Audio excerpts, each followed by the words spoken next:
কি অবস্থা আপনার? সে একটা সুবিধার না, আমার মা বুলেটের গতিতে আগাচ্ছে, মনে হয় না বেশি একটা সময় পাবো আমরা। এইদিকেও তো আবহাওয়া একদম গরম, একে একে আত্মীয় স্বজন সবাইকে জানানো হচ্ছে। শুনেন, আমাদের এমন কিছু একটা করতে হবে যাতে আমাদের পরিবারের মানুষ আমাদের বিয়েটা ভেঙে দেয়। কিন্তু এই মুহূর্তে আমার মাকে বলা, মানে এইবার যদি আমি আমার মাকে উল্টোপাল্টা কিছু বলি তাহলে সে নির্ঘাত সুইসাইডটা করবে। আপনি একটা মেয়েকে বিয়ে করবেন না, তার জন্য আপনার মা সুইসাইড করবে? সরি, এই কথা বিশ্বাস করতে আমার খুব কষ্ট হচ্ছে। এইটা আমার পরিবারের জন্য অনেক বড় একটা ইস্যু। একটা ঘটনা বলি শুনেন। এক ঈদের দিনে আমার বাবা একটা কালো পাঞ্জাবি পরেছে, সেটা দেখে আমার মা রেগে মেগে অস্থির। কারণ কি জানেন? কারণ আমার মার কাছে মনে হয়েছে যে আমার বাবা আমার মার সাথে সুখী না, কারণ কালো হচ্ছে শোকের রং, তাই সে শোক প্রকাশ করছে। তারপর কি, হাত কেটে বিছানায় শুয়ে আছে হাসপাতালে।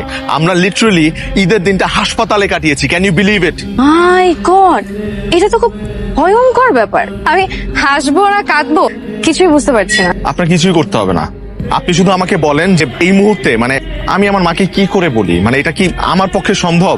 তাই তো, অসম্ভবই তো মনে হচ্ছে। সেটাই। আমিও বাবার ভয়ে অস্থির। আমি যদি বাবাকে কিছু জানাই, আমার বাবা আমাকে মেরেই ফেলবে। আমার বাবা আবার এইসব ভালোবাসা টালোবাসা একদম সহ্য করতে পারে না।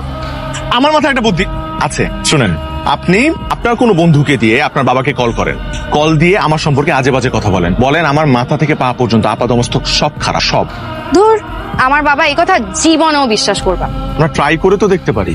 আচ্ছা, বন্ধু টন্ধু লাগবে না, আপনি ফোন দিতে পারবেন না? আমি কণ্ঠ চেঞ্জ করে তো কথা বলতে পারবেন নাকি? কন্ট্রাক্ট চেঞ্জ করে কথা বলতে পারবো। এইভাবে না, ম্যানলি ভাবে কথা বলতে হবে যাতে সে বিশ্বাস করে। আচ্ছা, ম্যানলি ভাবে বলেন। হ্যালো, হ্যালো, আসসালামু আলাইকুম আঙ্কেল। ওয়ালাইকুম আসসালাম। কে বলছেন? ও, লাউড স্পিকার। আমি সুমন আঙ্কেল, আমি আপনার হবু জামাই অনেকের খুব কাছের বন্ধু।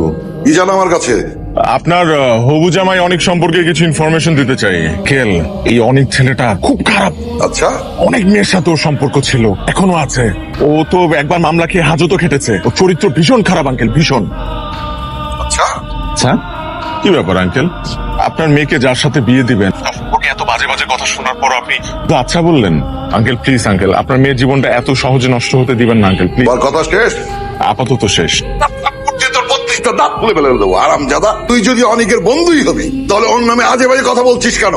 আর বলছিস, তাহলে তুই তোর কেমন বন্ধু? আমি খুব ভালো বন্ধু।